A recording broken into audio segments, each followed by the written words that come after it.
Ladies and gentlemen, boys and girls, welcome back to the channel. It is 7:21 a.m. East Coast time, Wednesday, June 19th. Couple videos uploading right now. Let's break down some golf. If you're your first time here, my name is Sal Vetri. I cover daily fantasy sports in NFL, NBA, MLB, WNBA, which you should be playing if you want to profit in cash every single night, but most people won't. And then golf. So yeah, we're here with golf. Hit this with a like, hit me with a subscribe button if you can. I greatly appreciate that. That helps me out the most. If you are stopping by for the first time and you get any value from this, something that you thought was cool, hit it with a subscribe button. Helps me out a ton. Does no harm for you. So, all right. Let's get into this slate, and I'll go down through the different types of. I spent some time on this slate last night and early this morning, and putting together the sheet here, updating it. Have to update some of the weird quirks with it in terms of guys like Benny Hannan or CT Pan, getting their names to match up with data so things pull. That's all stuff that I got to do. It'll be up on Patreon if you would like it, and for the people who are already patrons, it'll be up literally probably by the time you see this video anyways. So, a couple things I want to talk about, and I guess we can start with the big range, but just an overall trend, or I guess I would say mindset for all of the DFS golf community. Two things. One, the data that we use and these stats that we use, I am concerned with. I think Fantasy National is great. Fantasy National, as of right now, with the amount of information they are putting out for all the different types of courses you could play on, designed by specific people. Pete Dye, you can go there, you can filter out site types of putting greens that you're putting on. You could filter out anything that you really want, certain dates, different types of recent forms, which is something that I really struggle to try and to back in terms of recent form stats for any database. But Fantasy National, you should be using them based on the amount of information that is in there for the value. It is worth it. Problem with just golf data in general right now. It is early in this whole golf world of finding data. And this is something that every single week that I look into these key stats, I struggle with, because do we ever really go back and look at what the key stats were in retrospect? Do we say, okay, were these key stats actually important? Or are we always looking back years in the past and picking things out that were good for one or two events? And a lot of times these events are switching courses, which is a totally different thing. A lot of the times I think it's just so variant, the key stats. It's a combination of how players are playing at that time, and we know how recent form changes all the time. So when you're looking at key stats from past rounds at courses, what you're pretty much looking at is just a variance combined to one number, which really that number is a bunch of different things combining to it, a bunch of different stats combining to this one stat. For the most part, that doesn't really grade out as being more so causation instead of a correlation that we're trying to accumulate to. If any of that made sense to you, I'm pretty much saying that I don't think there's many secure stats in golf. Now, there's obviously some when you break down into it that makes sense. People that are just more accurate, people that are better at putting, people that drive longer on longer courses. Yeah, if you're stronger and you can hit the ball further on longer courses, you're probably going to have an advantage, i.e. why John Rahm is as good as he is, right? Why Tony Finau can get hot and play well, why Brooks Koepka and all these other guys are incredible, right, on longer courses.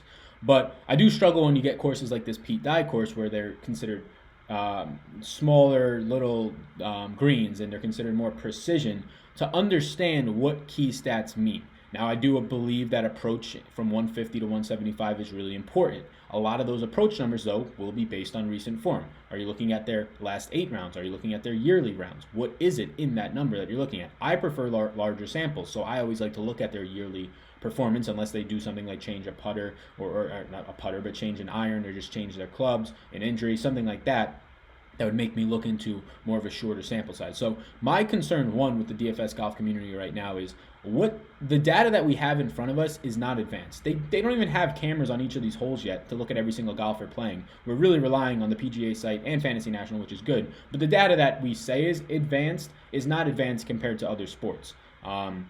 It's just not. We're using, for the most part, recent biased data, which is the best that we have. I understand that, and it's better than just going and closing our eyes and picking. That's why, I have a data sheet here. But I am concerned that a year or two from now, when there is more hard, crisp data that is, one, more accurate most likely, and two, more in-depth, that we are going to look back and be like, wow, we were really just picking random key stats out of a hat for each of these courses. And for the most part, they all get classified the same. On a Bombers course, it's all about your par 5 scoring. It's all about how far you can hit it, how accurate you are. On a Pete Dye course, It's all about how accurate you are in hitting your fairways and regulations, how good you are in your second approach shots, all that stuff, right? Greens and regulation, opportunities.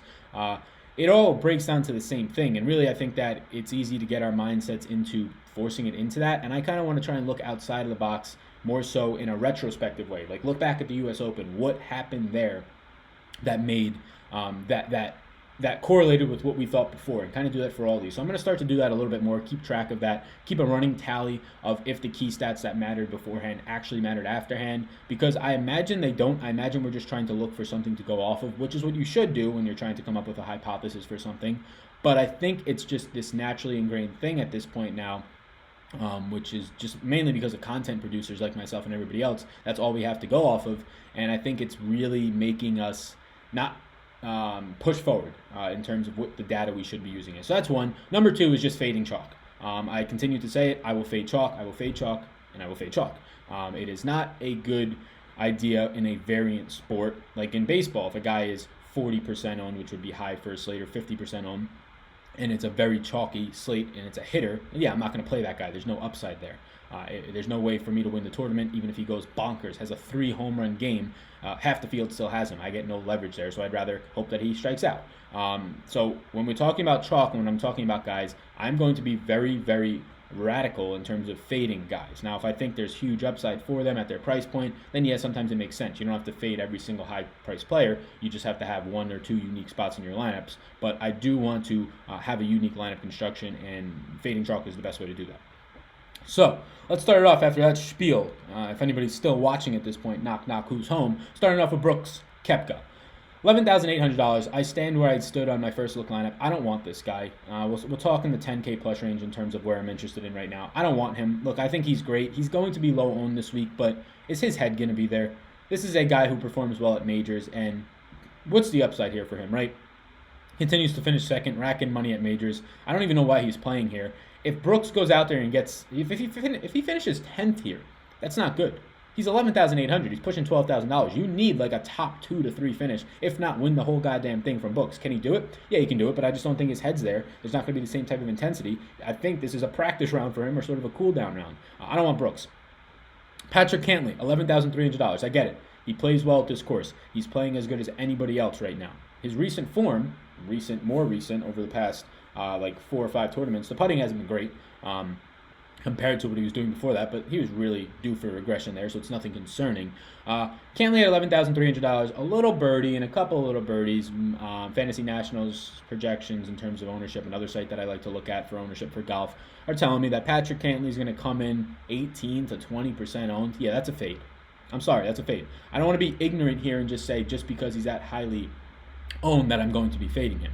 I want to factor in some things. One, price, $11,300. I understand that he sets up extremely well for this course. I understand that some of the stats that I'm looking at approach from 150 to 175, which is a number that I do have in here. I understand that he's pretty good there. He's not one of the best in the field there in terms of on the year, but picking up 9 strokes overall, -9 is his plus minus, if you will, in terms of basketball. That's pretty good for strokes game 150 to 175. He's definitely not a negative player there. He's a very good player. That makes sense when you're a top 10 player in the world. There's a lot of things that fade out or work out really well for Patrick Cantlay in this course. I'm not telling you he's a bad player. He's 20% owned or going to be around there for a reason. Because he's a good player, and this course sets up pretty nicely for him. But he's $11,300, and if you're telling me that a fifth of the field is going to have him, think about this not in terms of him being a good player. Think about this in terms of ownership, in terms of numbers, in terms of how you win a tournament.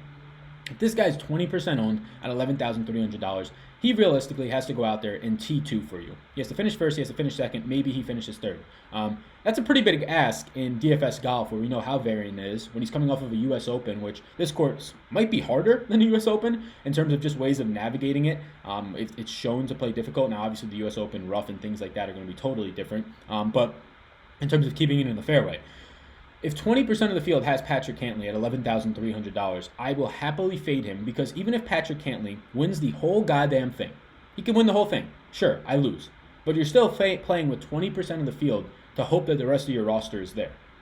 I'd much rather fade Patrick Cantlay, hope he doesn't finish top 3, because even if he finishes 5th, I don't know if you need him, to be honest with you. Hope he doesn't finish top 3, and I think the chances of him finishing below third are much higher than him winning the thing. I mean, that's just definitely the case when you take him being 12-1 to win the thing, sure, but you take the rest of the field to win the thing. Yeah, I'd rather have the rest of the field. Obviously, anybody would. So I'd rather automatically put myself above 20% of the field by not rostering him as long as he doesn't finish in the top 5. This is what I mean by ownership. If he comes in at 7%, something that Brooks would probably come in at, then yeah, I'm going to have more interest in him. I usually don't like paying up in general this high for guys, especially when the mid-range seems pretty good on this slate. That's my spiel on Cantley, trying to tell me or getting into my DMs or whatever, saying, what do you mean you're fading him? He's such a good player. He fits the course perfectly. I agree. In a vacuum, in cash, yeah, cash, Patrick Cantley is incredible. I'd probably get to him in cash. In tournaments, you're not getting anything there. The leverage is not there. He can win the whole goddamn tournament, and you're still battling with a fifth of the field to do anything. Sure, you min-cashed maybe, but do you want to min-cash all these tournaments you're entering? No. That's not how you survive in DFS. That's not how you stop hitting deposit on your bankroll. So that's a lot of time spent on Patrick Cantley, but that's what I mean by fading chalk and just not playing chalk. He's a guy who sets up perfectly here. Everybody knows that. That's why he's 20% owned. He's expensive. There's so much downside. If he was $8,000, $7,000, then yeah, he doesn't have to finish top 3 at that ownership. He could just really make the cut for you at that point. But Patrick Cantley, at this price point, at that ownership, has to realistically, more times than not, he has to win the whole goddamn thing. And even then, you're still battling with, I don't know if it's 100, you're still battling like 20,000 people if this is a 100,000 person contest. So I don't want any of that. I don't like the logic behind it and the math. So I don't want Patrick Cantley. Jordan Spieth at 10-7. So nothing in the 11K range is only 2 guys. So now the 10K range is 3 guys, Spieth, Day, and Molinari. I have interest in all of them kind of, but at the end of the day, I like the more balanced approach here. Spieth is interesting for sure, but when it comes to Sunday, I don't think this guy's head's there mentally. He said as of right now, the main thing he's working on with his psychologist is the Sunday, like how he can work through Sunday in his head. That's not something I want to work with. Molinari would be the one guy that I got to. I said it in first look. At 10-3, I would get to Molinari a little bit more than other people here. Not a lot of course experience here at all. Nothing dating back to 2014. He might have played here like a decade ago, but I don't have that in my database. The 150 to 175 is the thing that keeps me off of Molinari. He is going closer to even from that range, and I think you really have to be gunning it from that range in terms of just setting yourself up from birdie on par 4s from 150 to 175. Overall, I'm going to end up probably not playing this range at all because Justin Thomas at 9,800 I think is way too cheap. When you tell me that Jordan Spieth is $1,900 more than Justin Thomas, I understand he's missed 2 out of his last 3 cuts. He has not looked right. He has been coming off an injury. But when you tell me that Justin Thomas is this cheap, still a top 10 player in the world compared to Spieth ranked 29th, when you look at the Vegas odds and Justin Thomas is 18-1 at that price point, the same as guys in the 10K range, Molinari, Jason Days. And you're always going to have Jordan Spieth being higher or lower odds than he should be because people just know the name and they will bet Jordan Spieth into the ground, even though, just like Tiger Woods, even though he shouldn't be that high. So Justin Thomas is the first spot that I start at, and this range, and we talked about it in the first look video, is the same. I'm trying to dig deeper into this range. But there's concerning points for a lot of the other guys outside of Justin Thomas for me. So Thomas at 9,800. Lots of things to like here. I mean, his birdie or better percentage is great. Missing 2 out of 3 cuts. His ownership should come down at his price point. I think it's still too cheap. He should be a $10,000 player on this course, even with those missed cuts. The things that I do like, par 4 scoring, he's been really good. Greens and regulations on these types of courses, Pete Dye, he's been really good. Minus 12 in terms of his approach from 150 to 175 on the year. So his plus minus in terms of minus 12 is a good thing in golf. It's like plus 12 for NBA in terms of the way that they do that. So yeah, $9,800 Thomas is where I'd go. I love the approach numbers. I love the 150. Strokes gain approach is also another thing that I do like out of Justin Thomas that we're seeing. When I go down a little bit more, the things that concern me about Paul Casey, about Tommy Fleetwood, are those strokes, or are the approach stuff, the 150 to 175, the scrambling percentage for Paul Casey. If he is not getting opportunities on these par 4s, just shooting average on the par 4s, nothing terrible, nothing great. But if he's not getting to in a position with his strokes gained approach 1 and with his shots from 150 to 175, his iron play, it is concerning for this course. He's had success here, yes, of course. But I am concerned. 9,500, I prefer Justin Thomas, and I think he'll be lower owned. But I do have interest in Paul Casey. I have more interest in Tommy Fleetwood. Fleetwood, another guy who, and another stat to throw out there is a far majority of these guys who play at the Open, similar to how the Masters hangover is a thing, there is sort of a U.S. Open hangover. Think about it. It's a very tough, mentally challenging course. It's probably, they set it up to be tough, right? Greens every single place you go are going to be faster. There's going to be higher overall rough, and it's going to be something you've never played before. So just the fatigue factor for these guys is different. Now Fleetwood, he kind of coasted the whole way. He played terrible, +6, right? He wasn't really there mentally, or didn't have to be once the weekend came. So Fleetwood at 9,300, look, it'd be nice if he won the thing. You're paying up for him at that point. But if you're pairing him with like a Justin Thomas, he doesn't need to win the thing. You get a top 10 out of Fleetwood, you probably feel happy if he's going to be that low owned at 9,300. So I like Fleetwood. I like Justin Thomas. I like the idea of pairing both of them to start your lineups. I do have interest, though, in Paul Casey. Just like the other guys a little bit more. Bryson-Shambo, I love this 9K range, to be honest with you. DeChambeau and Tony Finau. So Finau just doesn't set up nicely on this course, but if the guy's not going to be owned at all, there has to be interest there. Similar for Bryson-Shambo, he's been playing really bad as of late. If you look at his overall last 5 tournaments, but again, some stat that I don't like, your recent form. If we just look at his last 2 tournaments or his last 2 rounds, whatever you want to call it, it's been looking a little bit better. But there's still something there for me that I don't want to be getting to Bryson. I think a lot of it just has to do with the fact that he looked terrible at the RBC Heritage, which is a PI course that we've recently seen, or more so in the last 6 weeks, and that's something that I think is going to be something that stands out as a correlating course, because guys that were on that course not playing well after a huge master or after a huge major, it was the Masters the week before, you're getting another PI course after another huge major. I think people are going to undervalue that similarity in both the mindset of players coming off of a major, and 2, just the design of the courses being similar. So DeChambeau, for me, that's the reason I'm not going to be on him. So right now, really my only actual interest for rostering guys are this range of Justin Thomas, Paul Casey, and Tommy Fleetwood. Going down to the 8K range, I love Bubba. We know that Bubba has had success here. As of last year, has had a lot of success here.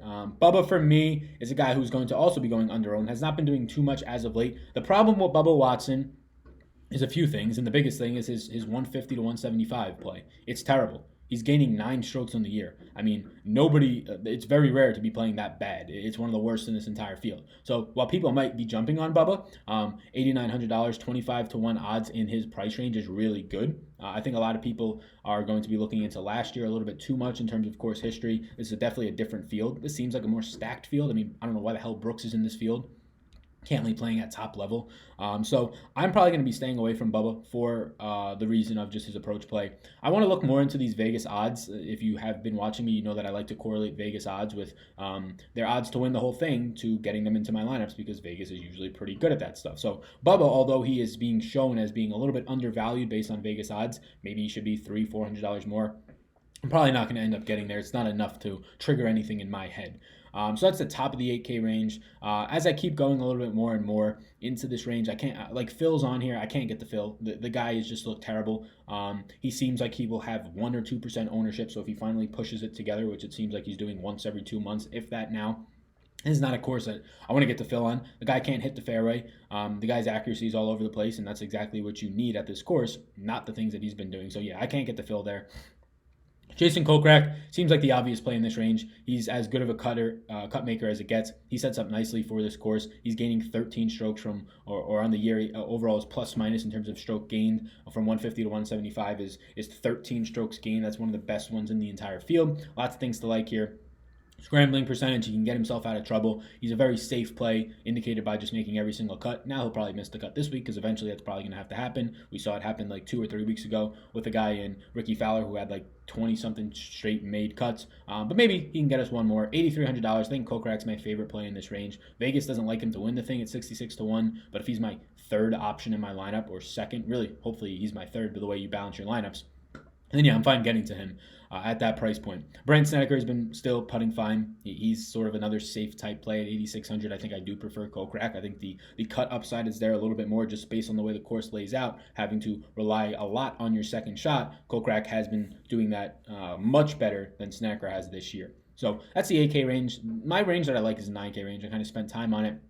My range to fade usually is this 5-figure or more range, and really this week it is definitely, especially because there's going to be chalk going to a guy like Cantley. The 8K range, nothing stands out to me. I understand that you have guys like Bubba Louie playing well recently. You have probably a little bit of an underpriced Brandt Snedeker for this slate. I do have interest, but not as much as Jason Kokrak. I imagine Kokrak just sucks up ownership here. Let's get into the 7K range. Headed off by the kid who's turning pro, him and Wolf this week, Victor Hovland. Matthew Wolf and Victor Hovland turning pro this week.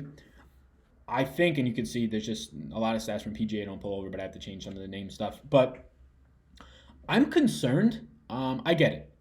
He's he's a kid who's pro, who's incredible. He played really well at the Masters, a difficult place to play, especially as an amateur. Played really well last week at the U.S. Open, difficult place to play, especially as an amateur. He's $7,900. He's turning pro on a course that is probably one of the worst courses you can start to turn pro on in terms of how difficult it is from a design standpoint. Now, this kid's great, but is he as good as people are hyping him up to be, and probably his ownership comes in at? I haven't checked the ownership, but at 7,900, if it is approaching 15 to 20, I'm going to fade him. I think there's guys around him, Emmanuel Grillo, who has very good success in terms of his 150 to 175, his approach and his second shots are really good. A guy in Kevin Kisner, who is top 5 in this entire field in terms of your strokes, approached as your between 150, 175 strokes gain approach, things like that. I am very Andrew Putnam, the same exact thing. These are guys who are within a few $100s of him. If Hovland's going to be significantly owned, and we've only had a track record of like 5 starts out of the guy, in which he's missed 2 cuts, right? People are pricing him at 7,900, thinking he has like top 5 upside to win this thing. He's 66 to 1 odds to win the whole thing. You have Kevin Kisner at the exact same odds to win the thing for cheaper, and realistically, this course sets up better for him. And yes, there's an experience factor.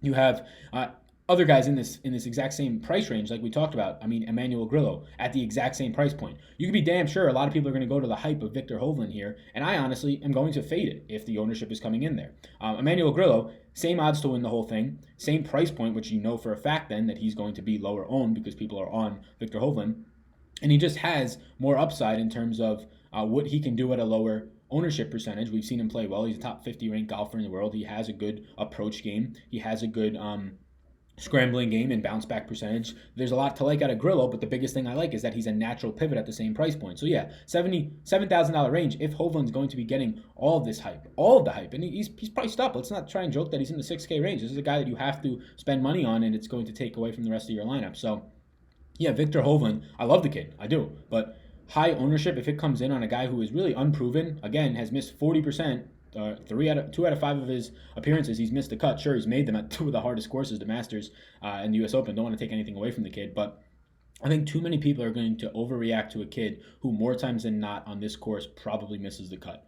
So I like Grillo as an immediate sort of pivot at the same price point. I love just the psychology there behind the fact that everybody hovers to one guy at a price point. $7,900 for the same price point. You can be damn sure everybody's hovering to Hovland. I'll take the exact ownership pivot to Grillo, who will probably come in at like 3% owned. And Kevin Kisner plays extremely well in terms of his approach game, his second shot game on these par 4s. He usually is a little bit average on the par 4s if he can pick up his putting, which we know is very variant on the par 4s, because he's getting to the greens and putting himself on these types of courses between 150 and 175, which is one of my key stats. He's putting himself in a very good spot to nail some birdies. His putting has just not been there on these par 4s, but if that can change, which is very variant at 7,700, it's worth a flyer. Same can be said for Andrew Putnam, the best or top 2 in terms of bigger data, the best in the field in terms of the 150 to 175 range, top 50 golfer in the world. The thing I don't like is that Vegas has him as 100 to 1 odds to win this thing. So if anything, you should be getting Andrew Putnam around the price point of 7,200. Not a huge difference, $400, but it could be. So that's the reason that I like Kisner in the 7K range. I like Grillo in the 7K range. I think that Hovland is going to actually be my fade if he's going to be highly owned. Again, fading chalk in golf is the best way to go. It's so variant. Nothing is guaranteed in golf at all. This weekend, Brooks can miss the cut. This weekend, Cantley can miss the cut. We've seen 10K players miss the cut weekly almost. We've seen the chalkiest players miss the cut weekly almost. Webb Simpson saved everybody last week by barely making the cut. Things like that. So I'm in no rush to go and get a kid turning pro in his first start on a very difficult course to get into all of my lineups or get him in at that ownership. CT Pan, he won the RBC, which again, I'm putting this very much in the same boat, so he has to at least get a nod. I'm probably not going to get to him just due to some of the key stats don't grade out too well, and I don't think that it just means because you won one, you're going to win another. You would have success there, maybe getting the cut, which at 7,600, it's important to get your guys to get through the cut there, so I think he's fine there. Sungjae Im and Benny Hanan, they're supposed to like these Pete Dye courses. I mean, at least they've come out and said that multiple times, but they haven't done anything, and their cut upside in this range, there's so many other guys like Grillo and like Kisner that I'd rather roster because their cut upside is terrible. They're making like 50% of their cuts, or I guess a little bit more than that, right? 60, 65%, but that's terrible. At this price point, I don't want that. They both played miserably at the RBC. I would take Sungjae Im if you wanted either of them. Better approach numbers overall, better second shot, better accuracy numbers in terms of getting in the fairways than Benny Yan. So That's where I'm at the upper tier in the 7K range. We go down and we get a guy in Matthew Wolff who was on here. Matthew Wolff, though, I'm fine getting to if the ownership is going to be lower. Now, he's kind of $600 different, so a lot of people might flock to him. But if he's not going to be owned, I do like Matthew Wolff, another guy who is going to be making sort of a pro appearance here, first time. He is not a huge favorite. Hovland is 66 to 1. A big reason why is people's betting the heck out of that number, as they should not be. Wolff is 125 to 1. So Wolff realistically is probably like $300 overpriced as well. So I am fine getting to him because he's closer to the $6,000 range. $600 is a big difference between him and Victor Hovland. And honestly, the upside to win this thing, Hovland does have more, but it's not that much more in terms of the price difference, and really the ownership difference will be. So I'm not totally worried about getting there. Abraham Answer at 7,400. There's some interest there. A top golfer in the world who is probably $100 or $200 underpriced. Some key stats grade out decently for him, mainly the approach stuff. Once again, recent form, don't really care too much for guys in this range what recent form is looking like because they are so variant, kind of built in. So that's where I'm at in the 7K range. Low 7K range, there's not much down here that I like. I kind of just like to go off of talent, off of your world rank and how you have been performing over the longer course of a year or two based on your world rank. Cam Smith is a guy down in this range for Cameron Smith who has been playing very well. His approach numbers are fine. His driving accuracy numbers not the greatest, but that's what you're going to get down here in this range. Ranked 36 in the world, 100 to 1 odds to win this thing tells me that he's probably about $300 underpriced, which again, anytime it approaches $500 or so, it becomes triggered to me. $300 is not 500, but being top 40 golfer in the world, you have to get something out of that.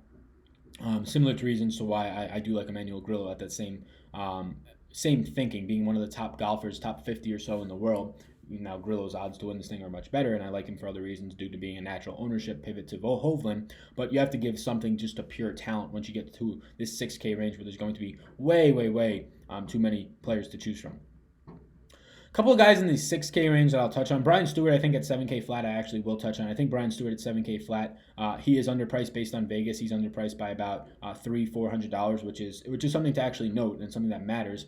There are a lot of downsides to a guy like Brian Stewart. The thing that I do like is his strokes gained total is a positive number, which you usually won't find that down here, and it's a positive number by a decent amount. And his stroke gain approach is something that's really big. He has had success on Pete Dye courses, so Brian Stewart at 7K flat is somebody that I will get to. Matt Jones is nice because he has upside at 6,900 in terms of if he makes the cut, he's going to have a lot of birdies. This is a guy who's sort of a birdie machine. He just also has a lot of bogeys and double bogeys. So in terms of fantasy scoring, when you get a guy who gets birdies, well, yeah, that's obviously an upside. You're going to get more fantasy points as long as he can get through the cut, which is no guarantee at all for Matt Jones. If he can get through the cut, he might be needed in your lineups at this price point because there's just so many ways for him to accumulate points. He's not just a guy who's going to go out there bogey, par, birdie. Bogey, par. Like, no, he's going to be going out there and picking up 5 to 6 birdies in the round, but he'll double bogey and he'll also have like 4 bogeys as well. It's just a matter of can he get you to the weekend. Biggest thing with Matt Jones, he's sort of a really nice birdie upside player, birdie or better. That's at 6,900 to start the range. As I move down a little bit, there's 2 guys that I want to touch on. One of them is more so going to be skewed from his earlier stats. Cameron Champ's down here. He's one of the best in the field in terms of 150 to 175. He's absolutely terrible at everything else, or as of late, he has been terrible at everything else. I still don't want to pull the trigger on him at 6,800. I don't think his cut upside is there. Scott Stallings, though, also really good in terms of the approach game. Other things to point out about Scott Stallings, his driving game is getting better as of late. Nothing fantastic. I mean, if you look at his yearly strokes gained, putting, strokes gained, driving, his driving numbers are going to pull up the putting numbers, which is good. His strokes gained approach are going better between the 150 to 175 range, which he'll find himself more so in than anywhere else. So when you're in the 6K range, which I usually like to avoid, I think I'm fine getting to guys like Scott Stallings. I'd rather go down more. I'd rather kind of go all the way down as much as I can. There's a guy at 6,400 that I want to touch on. I believe 6,400, yes. So a couple guys down here. The main guy is Scott Langley. Scott Langley is $6,400. Scott Langley is a terrible golfer, but if you're going to punt all the way down here, Scott Langley is leading this field. Yes, he's tied for a lead in this field, smaller sample sizes, of stroke gain between 150 and 175. What else is he good at? Nothing.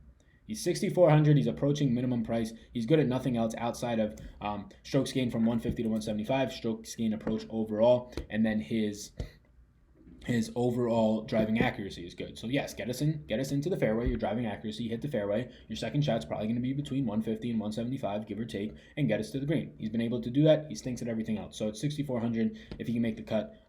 He's a guy who sets up nicely for this course. So that's the 6K range. Again, a range I hate getting to. I usually rather go to the mid to low 7K range with like 2 or 3 of my guys, and then get up in the 9K range for 2 of them. Those are some options. Again, key stats that I'm looking at, as much as I really don't know solidly on what a year or two from now, looking back, this data is really going to mean to us. Are we just being very passive and looking at recent data or past data and trying to make it predict the future? Are we trying to look for too many correlations that really aren't causations, which I think is what we're doing right now, really in all DFS data, but mainly golf.